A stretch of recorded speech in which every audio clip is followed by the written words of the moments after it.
বীরভূমের নানুরে বিজেপি কর্মীদের হুমকি ও ভাঙচুরের অভিযোগকে কেন্দ্র করে চাঞ্চল্য ছড়িয়েছে এলাকায়। অভিযোগ উঠেছে বিজেপির এক নেতাকে গ্রামছাড়া করার হুমকি দেওয়া হয়েছে, পাশাপাশি অন্য এক কর্মীর বাড়ি ভাঙচুরের হুমকিও দেওয়া হয়েছে বলে দাবি। অভিযোগ, নানুরে 2 নম্বর মণ্ডলের এসটি মোর্চার সভাপতি শিবলাল সোরেন বাড়ি সন্তোষপুর গ্রামে। বৃহস্পতিবার সকালে তিনি প্রতিদিনের মতো টোটো নিয়ে সাঁওতা বাস স্ট্যান্ডে দাঁড়িয়েছিলেন। সেই সময় তৃণমূলের এক স্থানীয় নেতা সাইফুল শেখ তাকে হুমকি দেন বলে অভিযোগ। বলা হয়, আজ থেকে টোটো চালাতে পারবে না, ভোটের দিনে গ্রাম ছাড়া করা হবে।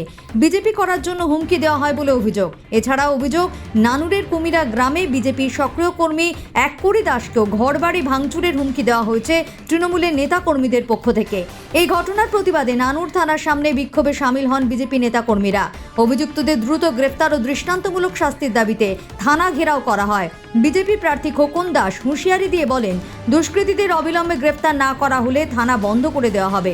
পাশাপাশি ভবিষ্যতে এই ধরনের ঘটনা ঘটলে বৃহত্তর আন্দোলনের পথে নামারও হুঁশিয়ারি দেন তিনি। দেখুন, প্রশাসনকে ভাবতে হবে, পশ্চিমবঙ্গের প্রশাসন এবং নানুরের প্রশাসনকে ভাবতে হবে যে এটা 26-এর নির্বাচন। এটা 26-এর নির্বাচন। এখানে নির্বাচন commissioner strictly free violence vote করানোর কথা বলছেন, আর এখানে বিরোধীরা ফিরাক লাগাবে, দেয়াল লিখন করবে, তারা প্রচার করবে, আর সেখানে তৃণমূলের গুন্ডা মস্তান মাফিয়ারা সেখানে হুমকি হুঁশিয়ারি দেবে। সেটা কিন্তু আমরা শুনে নেবো না, সেটা বিজেপি শুনবে না। এটা 26-এর নির্বাচন, এই তৃণমূলের বিসর্জন নিশ্চিত হবে। তাই আমরাও চুপ করে বসে নেই। তাই প্রশাসনকে আমরা আজকে বলতে এসেছি নানুরে, যে আমার নানুর এই এই থানার আন্ডারে এই আমাদের কুমিরা গ্রাম, উচ্চকরণ গ্রাম এবং সন্তোষপুর গ্রাম এবং বড় সাঁওতা, এই সমস্ত গ্রামগুলোতে, এই ব্রাহ্মণখণ্ড, বাঁসাপাড়া, এই গ্রামগুলোতে যেভাবে সন্ত্রাস চালাচ্ছে, সে যেভাবে বাড়িতে বাড়িতে ডোর টু ডোর গিয়ে হুমকি দিয়ে আসছে, শুধু বিরোধী নয়, বিজেপির কার্যকর্তা শুধু নয়, ভোটারদেরকেও প্রভাবিত করা হচ্ছে, ভোটারদেরকে হুমকি দেওয়া হচ্ছে। তাই আমরা থানাতে এসে বলতে এসেছিলাম যে সেন্ট্রাল ফোর্সদেরকে নিয়ে এসে বসিয়ে রাখার কাজ নয়, তাদেরকে কাজে লাগাতে হবে। আমরা যা কমপ্লেন করব তার সঠিক ব্যবস্থা নিতে হবে, আর না হলে থানা বন্ধ থাকবে। দরকার হলে কমিশনার এসে উনি দেখবেন বিষয়টাকে, তারপরে ব্যবস্থা নেবেন। তারা ফ্ল্যাগ ছিঁড়ে দিচ্ছে, প্রকাশ্যে ফ্ল্যাগ ছিঁড়ে দিচ্ছে, হুমকি দিচ্ছে যে বিজেপি করা যাবে না, এখানে ভোট করানো যাবে না, ভোটের দিন বেরোনো যাবে না, পা হাত ভেঙে দেবো। এরকম দাদাগিরি আর চলবে না। তৃণমূল ভয় খেয়ে আছে, তাই এসব গুন্ডা কয়েকটা বালি মাফিয়াকে, এখানে কয়েকটা বালির ঘাট চলছে, সেই বালির ঘাটের টাকা দিয়ে এখানে কয়েকটা মদ মাতালি করে গুন্ডা মস্তানকে এসব বিজেপির উপর লেলে দেওয়া হচ্ছে। কিন্তু বিজেপির এখানে শুনবে না, বিজেপি পাল্টা রিয়াকশন দিবে। তার জন্য প্রশাসনকে আমরা বলতে এসেছি যে আপনারা সঠিক কাজ করুন, যে নির্বাচন কমিশনার যে গাইডলাইনে কাজ করতে বলেছে সেই সঠিকভাবে কাজ করুন, আর নচেত থানা বন্ধ করে রাখুন। থানার সামনে বিক্ষোভ দেখা গেল আপনাকে?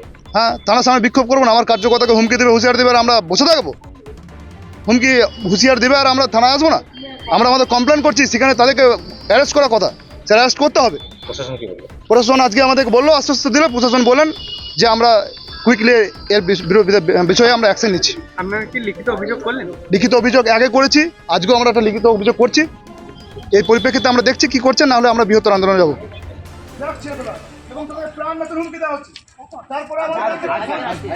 আজকে সাঁওতা গ্রামে আমাদের বিজেপির কার্যকর্তারা টোটো চালায়, ওদের ওখানে বাস স্ট্যান্ডে সকাল থেকে ঢুকতে দেওয়া হচ্ছে।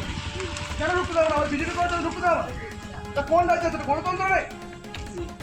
কে কোন দল করবে, কি কাজ করবে, সেখানে তৃণমূল এখানে আটকাবে।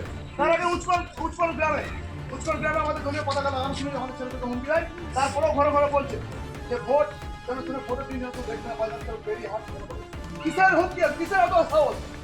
প্রশাসন কি করছে তাহলে? আমরা কমপ্লেন করছি, উচ্চকরণ গ্রামে যারা ঝামেলা হচ্ছে সেদিন আমরা কমপ্লেন করছি, তারা ঘরে এখন কোনো পুলিশ কেন গেল না? উচ্চকরণ যাদের বাড়িতে কমপ্লেন করছি তারা কেন এখন আরো শোনো না? আপনি কমপ্লেন করেছিলেন, কমপ্লেন করার পর তাদের কেন এখন তাদের কোনো ব্যবস্থা কেন নেওয়া হবে? তারপরেও সে তাকে কমপ্লেন করেছে বলে তার ঘরে আবার তারপর দিয়েছে। কেন কমপ্লেন করছো তুমি? কিসের জন্য কমপ্লেন করছো? সে ভয় আর বলছে না। তাহলে এইভাবে চলতে পারে না প্রশাসন। তার জন্যই আমি বলতে চাই যে নানু থানা থাকার হাজার থেকে না টাকা পাবো, এটা পার্টি অফিস করবেন, তালা করে দেন।